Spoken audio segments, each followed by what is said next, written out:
In this video, we're going to talk about why analytical men hand their power away, the specific mechanism behind why you leak your power, your energy, and how you can actually reclaim it in your life. So I want you to think of the man you admire the most, the one who seems to have the exact qualities or life you're working towards, or someone who irritates you, annoys you, or you feel judgment towards. A piece of your power and your energy is sitting with these people. And the crazy part is they didn't take it from you, you actually handed it to them. And I know that sounds a little bit strange, so let me show you the mechanism. Because this isn't a mystical experience, it's one of the most predictable bugs in the analytical mind. It's called a projection, and once you see it, you're going to be able to take your power back. So if you are an analytical man who's honest with himself, right? Who's able to reflect and say, hey, I still get irritated by certain people, or I still put certain people on a pedestal, this video is for you. We're going to cover what projections are, how projections drain your power, and the exact process to take your power back. And I'm going to actually show you a moment with a client on how he realized a projection he had and what changed when you follow this process. So part one, what are projections and how they steal your power?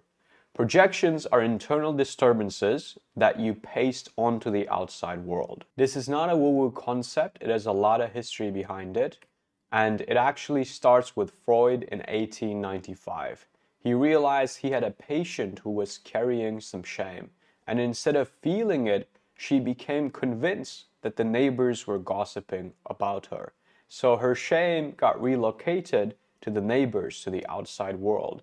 Then came Jung and he said, look, the outside world is a screen. The things that you cannot see directly inside yourself get pasted onto other people.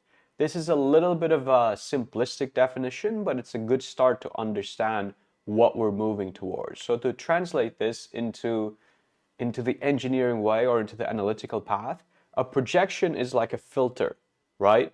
You don't look at a projection a lot of the time, you look through it. And what happens is when you look through it, you don't say, hey, I'm distorting this person. You just see them as, this is how this person is. And there's even modern research that backs this mechanism. What happens is when you try to suppress a thought or a part of yourself, it doesn't go quiet. It actually becomes chronically accessible to your mind. So then it shapes the way that you see the world. So the part that you exile, or I guess you attempt to exile in your life, doesn't actually leave. It becomes the lens through which you see the world. So the projection is, something simple to define, but hard to catch. It's basically you have something that belongs to you, a trait, a feeling, a capacity, and you put it onto someone else. And then you react to this person instead of owning that inside you. So there are two directions of projections. There's dark projections, which is when you exile a trait that you can't stand in yourself and you see it in other people, right? And then you react with anger, judgment, or frustration. So the problem with this is, if someone can irritate you just by a regular comment or by an action that they're taking, then it's like they're holding a remote control to your state, right? So if you care about being calm and stoic, this is actually one of the most important work that you can do. The second one is golden projection. So this is a type of projections people don't really talk about in pop culture. It's when you disown something good in yourself. You have charisma, you have intelligence, you have magnetism, but instead of seeing that same thing in yourself, you just project it onto the other people. I've seen this a lot with guys that I work with where they disown their attractiveness as a person, and they might meet a woman in the dating scene and say, wow, she's so amazing, she's so attractive. And obviously some of those are coming because they are meeting a cool woman, but a lot of that is actually golden projections pasted onto her because they're not owning their own attractiveness. And this pattern usually starts very early, right? Maybe in your life, being bold felt unsafe, or owning your talents invited jealousy. So instead of doing that in yourself, instead of taking bold action or being able to talk about your talents humbly, you just look up to people who are bold. You see someone who's talented and you say, wow, that's amazing. I could never have that, right? So we're going to talk about how to resolve both types. And you can think of this as handing gold over to someone, right? You had gold inside you, and now this other person took your gold. Again, not because they're a thief, but you actually gave it to them, which is crazy. So let's move on to two types of projections, right? We had two directions of projections. Now we're moving on to two types, so I don't want you to confuse these. There are matching and complementary projections. Matching projections are when you accuse other people of the thing that you're doing or of the thing that exists inside you. So maybe you complain that, oh my God, everybody's so fake these days, but you're also someone who's performing in social situations or performing for social media. You do the same thing, see it in someone else, and you go, I'm so angry or I'm so frustrated. And the solution to this is being honest about the fact that, hey, I am doing this too.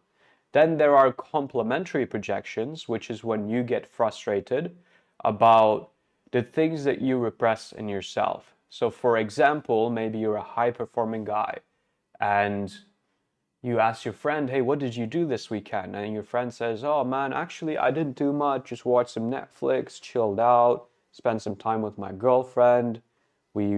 We went on the park and just read a book, all of that. Nothing crazy. What about you? And for some reason, even though you care about your friend, even though you love your friend, you get a little bit triggered at him. Like, how dare does he not push himself to the maximum over this weekend? Because you're not allowed to rest yourself. So the solution to a complementary projection is giving yourself more permission to express all parts of yourself. So let's start with, or let's continue. We have already started with a client example. I had a client when we were running the call around projections inside our data-driven actualization mastermind. And he identified this situation in his trigger map and he said, oh, my girlfriend made a suggestion about this is the way we should go. And I was suggesting a different way. And I took that as a criticism and I got angry and defensive. But instead of recognizing this as a projection, he said, oh, this is an interjection, which if you've seen my video on interjections, if you haven't, please go see it. It's on the same playlist. You know that interjections are false beliefs taken from the outside world, so we give them back. But with projections, that's not the actual solution. So when he came on the call, I told him, look, it's great that you got this started. However, you have mismatched what your shadow issue is. You're actually dealing with a projection, not an interjection. And to resolve a projection, I'm going to give you the full process in a bit, but we need to re-own it first. So when he re-owned his anger towards his girlfriend for suggesting a different way and him feeling criticized, he realized, oh, actually sometimes I don't let myself give suggestions to other people because I don't want to look critical. And if anything, I didn't need to get angry at my girlfriend at the time. It's just when I was growing up as a kid, what happened was, my parents would sometimes criticize me. So now if someone suggests something, I just assume they're criticizing me, right? So he realized that, oh, this wasn't really an interject up front, and re-owning this allowed him to see, oh, I can instead take care of that part of myself who feels criticized instead of getting angry or frustrated at my girlfriend and decreasing the quality of the relationship we built so carefully together. So, part 5, we've talked about what projections are, directions of projections, types of projections, and now let's talk about the resolution. How do we actually reclaim our power? Step 1, we identify projections in our life by usually 2 simple statements. I can say people who do blah, blah, blah make me angry. For example, People who speak too loud in public make me angry. People who always talk about themselves make me angry. Just whatever comes to your mind, right? Another sentence you could use for discovery is saying the person I idolize has blah, blah, blah. It could be charisma, magnetism, money, a successful business, living life in his own terms. Again, it's fine to say, hey, I want this too, but the problem happens when we just feel like that person's in a different league. We don't want that, right? And actually, when we re-own golden projections, we become unaffected by FOMO marketing because we understand, oh, they're just trying to make themselves the golden projection. So the second step is to re-own it, right? It goes from, oh, this person's so stupid to, oh, I can do stupid things sometimes. Or if it's a golden projection, it goes from, oh, this person's so magnetic to there is magnetism in me that I haven't allowed myself to express. Or in my client's example, it goes from, oh, my girlfriend's so critical to, there's a part of me that takes feedback as criticism and feels accused. Let me investigate that. The re-owning is seeing it inside yourself instead of pasting it to the outside world. Then, once we re-own, the job is not finished yet. This is the trickiest part about working with projections, and that's why I release videos on interjections and split ego states first. When you re-own a projection, now you either have an interject that you need to give back or a split ego state that you need to integrate. So never assume that you are finished once you re-own a projection. And by the way, this is a pretty complex process, right? So if you're confused, just feel free to ask questions and don't expect everything to get resolved in one go. If the charge goes from an 8 out of 10 to a 6 out of 10, 5 out of 10, 4 out of 10 in the next few months, that is an incredible change, right? Which is why we track data to show you that change if you end up working with us. So to recap, projections are disturbances that you paste onto the outside world. There are two directions. You can have dark projections, which is traits that are negative that you paste onto the outside world. You can have golden projections, which happen in people you idolize. And the solution is to take your power back by following the charge, re-owning what's yours, and then doing the work underneath, which is either giving back the new interject or integrating the split ego state. The core reframe I want you to take away from this call, this video, not this call. I'm so used to being on calls.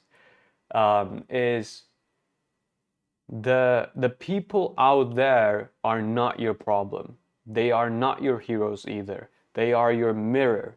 And if you want a calm, reliable inner world that allows you to start the day in a nice state, then you need to stop handing your power to that reflection, to that mirror. And the way we do that is by re-owning our projections. Now you might be thinking, hey, this sounds great, but I have no idea which belief I should investigate first.